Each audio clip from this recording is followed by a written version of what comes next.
হিন্দু পুরাণ অনুযায়ী বলা হয়, যখন সৃষ্টিকর্তা ব্রহ্মা পৃথিবী সৃষ্টি করেন তখন চারদিকে ছিল শুধু নীরবতা। মানুষ কথা বলতে পারত না, সুর ছিল না, জ্ঞানও ছিল অসম্পূর্ণ। তখন ব্রহ্মা তার শক্তি থেকে এক অপূর্ব দেবীর সৃষ্টি করেন। তিনি ছিলেন মা সরস্বতী। তার হাতে ছিল বীণা, বই ও জপমালা। দেবী বীণার প্রথম সুর তুলতেই পৃথিবীতে জন্ম নেয় ভাষা, সঙ্গীত, বিদ্যা ও জ্ঞানের আলো। মানুষ শেখে কথা বলা, লেখা ও চিন্তা করা।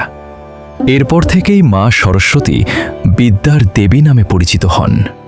ছাত্রছাত্রী, শিল্পী ও জ্ঞান পিপাসু মানুষ তাকে পূজা করেন জ্ঞান ও বুদ্ধির আশীর্বাদ পাওয়ার জন্য।